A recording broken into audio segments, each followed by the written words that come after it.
বৃহস্পতিবার রাতে গুলি চালনার ঘটনায় চরম উত্তেজনা ছড়িয়েছে কোচবিহার 2 নম্বর ব্লকের চিংড়াইডাঙ্গা এলাকায়। অভিযোগ, টিউশন পড়িয়ে বাড়ি ফেরার পথে এক ছাত্রের উপর গুলি চালায় দুষ্কৃতীরা। গুলির ঘটনায় ইতিমধ্যে এলাকায় ব্যাপক আতঙ্ক ছড়িয়েছে। প্রসঙ্গত, এই ঘটনার প্রতিবাদে আজ শুক্রবার সকাল থেকে জেলার বিভিন্ন অংশে তৃণমূল কংগ্রেসের পক্ষ থেকে প্রতিবাদ কর্মসূচি পালিত হচ্ছে। কোচবিহারের চকচকা চেকপোস্ট, পুন্ডিবাড়ি হাইরোড মোড়, মরিচবাড়ি, খোলটায় জোরদার বিক্ষোভ ও টায়ার জ্বালিয়ে রাস্তা অবরোধ করা হয়। চকচকা চেকপোস্টে এই বিক্ষোভ কর্মসূচিতে নেতৃত্ব দেন কোচবিহার জেলা তৃণমূল কংগ্রেসের সভাপতি অভিজিৎ দেবভৌমিক। উপস্থিত ছিলেন বহু দলীয় নেতা ও কর্মী। বিক্ষোভ থেকে সরাসরি অভিযোগ তোলা হয় বিজেপির উত্তর বিধানসভার বিধায়ক সুকুমার রায়ের বিরুদ্ধে। এদিকে পুলিশ প্রশাসনের উচ্চপদস্থ কর্তারা সকালেই ঘটনাস্থলে পৌঁছে তদন্ত শুরু করেছেন। স্থানীয়রা নিরাপত্তাহীনতায় ভুগছেন বলেও অভিযোগ উঠেছে। এ বিষয়ে তৃণমূলের জেলা সভাপতি অভিজিৎ দেবভৌমিক কি বলছেন শুনবো। গতকাল সেই অভিশপ্ত রাত ছিল, একটি তরতাজা যুবককে হত্যা করার পুরো চক্রান্ত করে এসেছিল, কিন্তু সৌভাগ্যবশত সে প্রাণে বেঁচে গেছে। তার ডান কাঁধে গুলি লেগেছে, গুলিবিদ্ধ অবস্থায় এখান থেকে পাড়ার লোকেরা উদ্ধার করে নিয়ে গিয়ে তাকে ইমিডিয়েটলি অপারেশন করা গেছে এবং সে জীবনটা তার বেঁচে গেছে, প্রাণ বেঁচে গেল। এই যে বিজেপির যে এমএলএ সুকুমার রায়, তিনি যে স্করপিও করে ঘোরেন, সেই গাড়িটাই যে সেই অভিশপ্ত রাতে ব্যবহার করা হবে আমরা স্বপ্নেও ভাবতে পারিনি। যে এলাকার এমএলএ, সে তার গাড়ি করে দুষ্কৃতীরা এসে এখানকার পঞ্চায়েত সমিতির কর্মাধ্যক্ষকে গুলি করে দিচ্ছে। এটা ভাবা যায় না যে মানুষ কাকে জনপ্রতিনিধি বানিয়েছে। এই অভাবনীয় ঘটনা কুচবিহার উত্তর বিধানসভা কেন্দ্রে হলো।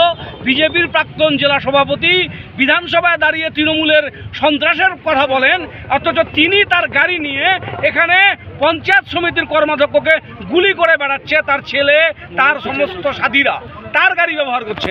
তাহলে বুঝে নিতে হবে সন্ত্রাসটা গ্রাম বাংলায় কারা ছড়াচ্ছে। আমরা তবু আমাদের পার্টি কর্মীদের বলবো, প্রত্যেকে শৃঙ্খলাবদ্ধ থেকে আন্দোলন করে তুলুন। কেউ কোনো অন্যায় পথে কেন নিজে ব্যক্তিগত কোনো সিদ্ধান্ত গ্রহণ করবেন না। আপনার কোনো ব্যক্তিগত সিদ্ধান্তের দায়িত্ব দল নেবে না।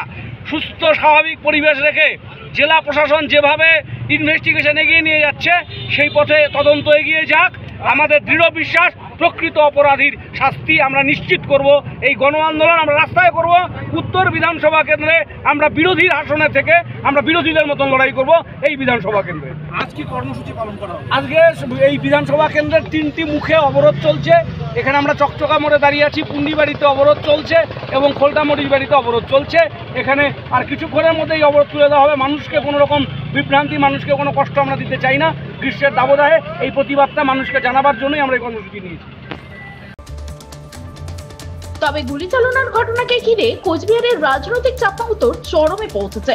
পুলিশের তদন্তে প্রকৃত দোষী চিহ্নিত হওয়ার আগেই শুরু হয়েছে পাল্টাপাল্টে রাজনৈতিক অভিযোগ। কোচবিহার থেকে প্রিয়া সাহা রিপোর্ট, টাইমস 14 বাংলা।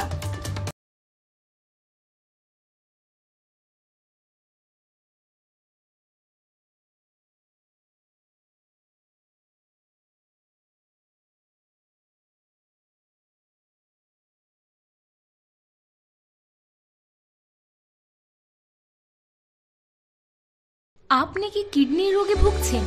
তাহলে আর দেরি না করে আজই আসুন আপনার এলাকার একমাত্র বিশ্বস্ত প্রতিষ্ঠান জীবন রেখাতে। এখানে বিশেষজ্ঞ নেফ্রোলজিস্ট ডাক্তাররা লেজার ট্রিটমেন্টের মাধ্যমে রোগীদের সমস্ত ধরনের কিডনির এবং প্রোস্টেটের অপারেশন করে থাকেন।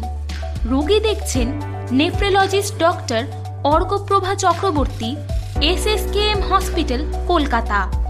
Doctor Sunil Kumar, Apollo hospital, Kolkata.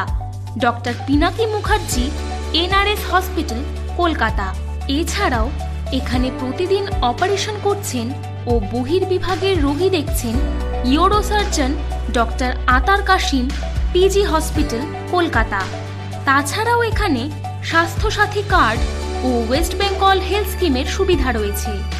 আমাদের ঠিকানা রায়গঞ্জ, উকিলপাড়া। বিশদে জানতে কল করুন 8373066655 অথবা 8373066644 এই নম্বরে।